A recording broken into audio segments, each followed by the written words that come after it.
Coba deh, lihat air di sekitar Anda sekarang. Mungkin yang ada di botol minum atau yang lagi ngalir di keran.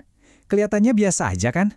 Tapi, gimana kalau saya bilang, setiap tetesnya itu menyimpan kisah perjalanan abadi yang sudah membentuk planet kita dari dulu? Coba bayangin sebentar, air yang ada di gelas Anda sekarang bisa jadi jutaan tahun yang lalu air yang sama ini pernah jadi bagian dari awan purba atau bahkan pernah diminum sama dinosaurus. Kedengarannya mustahil ya, tapi ternyata enggak juga.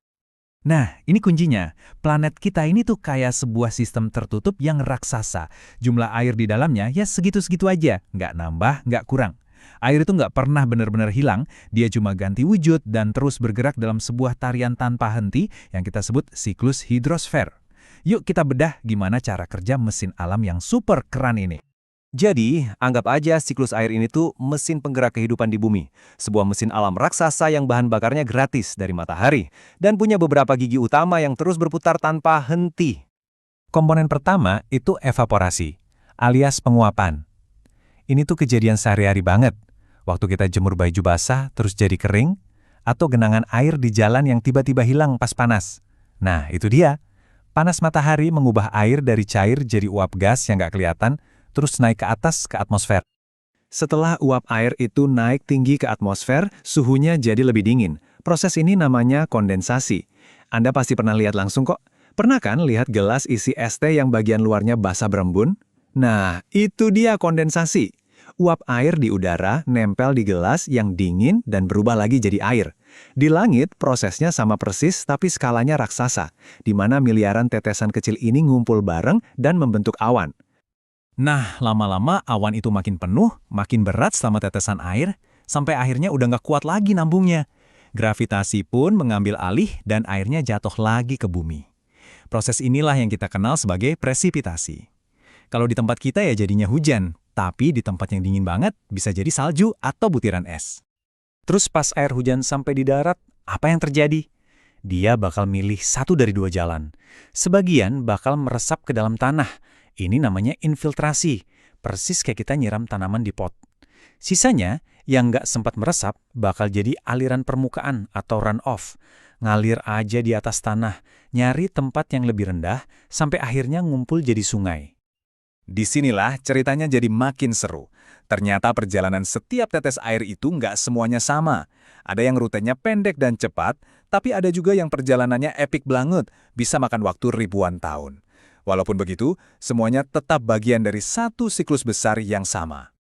Secara umum, ada 3 jenis perjalanan nih. Ada siklus pendek, air nguap dari laut, jadi awan, hujannya langsung balik lagi ke laut. Simple.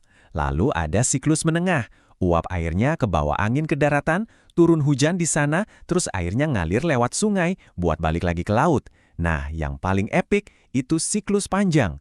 Air bisa terjebak jadi es di gletser atau puncak gunung selama ribuan tahun sebelum akhirnya mencair dan lanjutin perjalanannya pulang ke laut. Nah, ingat kan tadi soal infiltrasi waktu air meresap ke tanah? Perjalanannya nggak berhenti di situ loh. Yuk, kita ikutin airnya masuk lebih dalam, karena persis di bawah kaki kita ini ada dunia air tersembunyi yang perannya luar biasa penting bagi kehidupan. Air tanah ini bisa dibilang adalah rekening tabungan air tawar raksasa kita yang nggak kelihatan. Saking pentingnya, air tanah ini jadi sumber air minum buat lebih dari separuh penduduk dunia loh, termasuk air sumur yang mungkin ada di rumah kita. Jadi gimana air ini disimpan? Bayangin aja lapisan tanah dan batu di bawah kita ini kayak spons raksasa berlapis-lapis.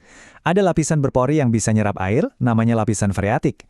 Nah, di bawahnya ada lapisan yang kedap air atau aquifer, yang fungsinya kayak dasar mangkok, nahan airnya biar nggak terus-terusan meresap sampai ke inti bumi.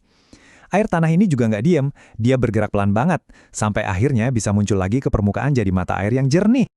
Kalau air tanah itu cadangan tersembunyi, nah sungai dan danau ini ibaratnya sistem peredaran darah planet kita yang bisa kita lihat langsung. Merekalah arteri yang membawa air, nutrisi, dan kehidupan ke seluruh penjuru daratan. Sebuah sungai itu punya dua kepribadian yang beda banget. Di hulu, dekat gunung, dia itu kayak anak muda. Liar, energik, alirannya deras, terus-terusan mengikis bebatuan ke bawah, sampai membentuk lembah V yang curam. Tapi seiring perjalanannya ke laut, dia jadi lebih dewasa dan kalem. Alirannya melalbat, energinya sekarang dipakai buat mengikis tepiannya, menciptakan lembah U yang lebar, landai, dan subur. Sungai yang udah mulai tenang ini juga seorang seniman lanskap yang sabar, alirannya yang berkelok-kelok atau meander bisa jadi makin tajam seiring waktu. Sampai suatu hari, datang banjir besar. Nah, si sungai yang biasanya santai ini tiba-tiba nyari jalan pintas yang lurus dan lebih cepat, motong leher kelokannya sendiri. Akhirnya, endapan lumpur nutup jalur lama itu, dan belokan yang ditinggalin tadi jadi sebuah danau baru yang tenang, bentuknya kayak tapal kuda. Danau itu juga seringkali lahir dari kekuatan alam yang paling dahsyat. Ada danau vulkanik kayak Kelimutu, yang pada dasarnya adalah kawah bekas letusan gunung berapi yang keisi air.